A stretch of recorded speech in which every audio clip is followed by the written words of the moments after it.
Assalamualaikum warahmatullahi wabarakatuh.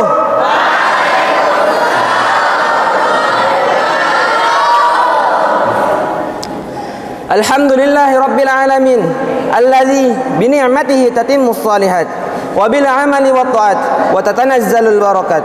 Asyhadu an la ilaha illallah wa asyhadu anna Muhammadan abduhu wa rasuluh la nabiyya ba'da. Allahumma shalli ala sayidina Muhammad wa ala ali sayidina Muhammad. Amma ba'd. Berdirinya saya di sini, saya ingin memberitahu kalian semua bahwa puasa yang benar, puasa yang membawa pada ketaatan ialah puasa yang mencontoh pada Rasulullah sallallahu alaihi wasallam. Puasa Rasulullah tidak hanya sekedar menahan lapar, tidak hanya sekedar menahan dahaga, tapi puasa Rasulullah juga menghidupkan amal-amal syiar Ramadan. Maka dari itu, izinkanlah saya menyampaikan kultum yang bertemakan keteladanan Rasulullah dalam berpuasa. Setidaknya kurang lebih ada 7 perkara yang akan saya sampaikan pada kesempatan kali ini. Yang pertama ialah memantapkan niat. Nabi Muhammad selalu mengawali puasanya dengan berniat pada malam hari. Seraya berdoa agar dikuatkan niatnya, agar dikuatkan puasanya, dan agar dikuatkan pula amal-amal ibadah lainnya. Jika dalam puasa sunnah, kita diperbolehkan berniat pada pagi harinya. Contohnya seperti puasa Senin Kamis, puasa Daud, dan puasa sunnah lainnya. Jika ada seseorang yang belum makan dari terbitnya fajar sampai kapan itu, misalnya jam 9, tapi dia belum berniat, dia bisa berniat untuk melakukan puasa sunnah. Tapi khusus pada puasa Ramadan, dia harus berniat pada malam harinya, tepatnya sebelum fajar. Karena ada hadis yang disampaikan oleh Ibnu Majah, Abu Daud, dan Al-Baihaqi, yang artinya barang siapa yang tidak berniat sebelum fajar untuk berpuasa, maka tidak ada puasa baginya. Yang kedua ialah sahur. Rasulullah sebelum berpuasa selalu melaksanakan sahur. Setidaknya Rasulullah memakan buah kurma. Karena ada sabda yang berarti karena ada sabda Rasulullah SAW yang artinya sahur itu ialah barokah. Maka janganlah kalian meninggalkannya walaupun di antara kalian hanya meneguk air. Sesungguhnya Allah dan para malaikatnya bersalawat atas orang yang sahur. Yang ketiga ialah cepat berbuka. Maksud cepat berbuka ini adalah menyegerakan berbuka ketika sudah masuk waktunya. Menyegerakan berbuka ketika sudah masuk azan maghrib. Karena ada 3 perkara yang biasa dilakukan oleh para nabi, yakni menyegerakan berbuka, mengakhirkan sahur, dan meletakkan tangan kanan di atas tangan kiri ketika sholat. Hadis riwayat Ahmad. Dalam berbuka puasa, Rasulullah Sallallahu Alaihi Wasallam biasa mengawalinya dengan memakan kurma yang basah atau biasa disebut rutop. Jika tidak ada kurma yang basah, maka Rasulullah mengawalinya dengan memakan kurma yang kering atau biasa disebut tamar.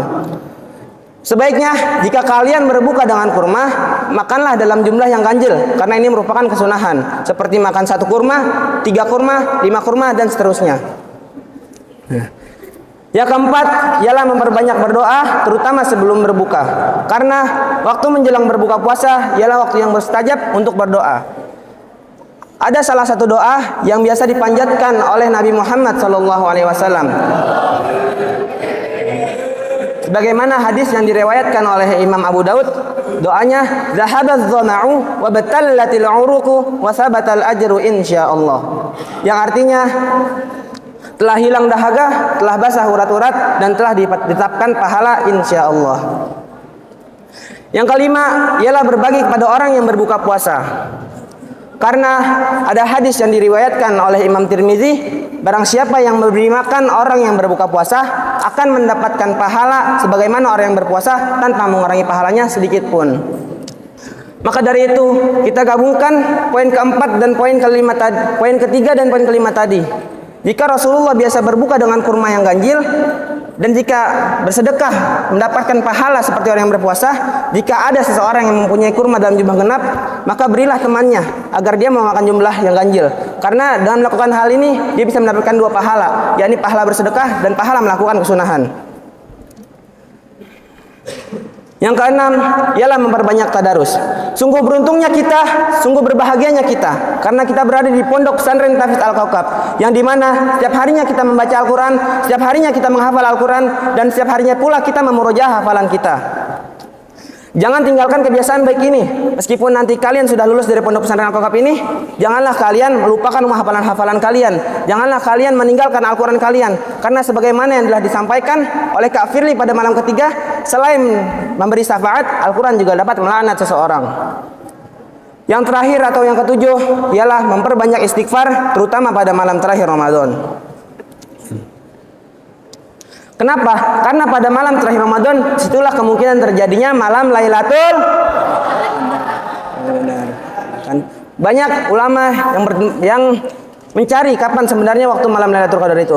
Namun yang paling masyhur ialah pada tanggal-tanggal ganjil. Bahkan Imam Syafi'i lebih spesifik lagi, yakni pada tanggal 21 Ramadan dan atau pada tanggal 23 Ramadan. Sebelumnya saya ingin menjelaskan bahwa kemuliaan malam Lailatul Qadar itu hanya didapatkan oleh umatnya Nabi Muhammad saja.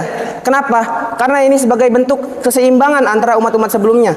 Contohnya seperti umatnya Nabi Daud, umatnya Nabi Isa, umatnya Nabi Musa. Mereka banyak yang hidupnya sampai ratusan tahun, bahkan melebihi 500 tahun.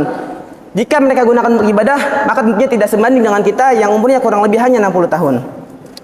Maka dari itu Allah berfirman bahwa malam Lailatul Qadar ini lebih baik daripada 1000 bulan. Jika kita kalkulasikan 1000 bulan itu setara kurang lebih dengan 85 tahun.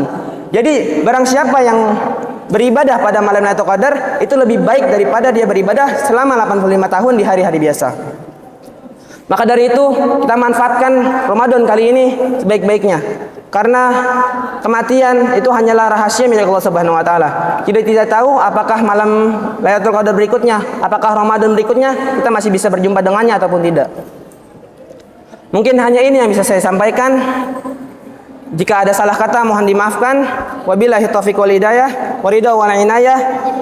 Unzur maqalah wa la tandur maqalah. Lihatlah apa yang disampaikan, jangan lihat siapa yang menyampaikan. Karena saya hanyalah manusia biasa yang belum bisa apa-apa. Sekian dari saya. Wassalamualaikum warahmatullahi wabarakatuh.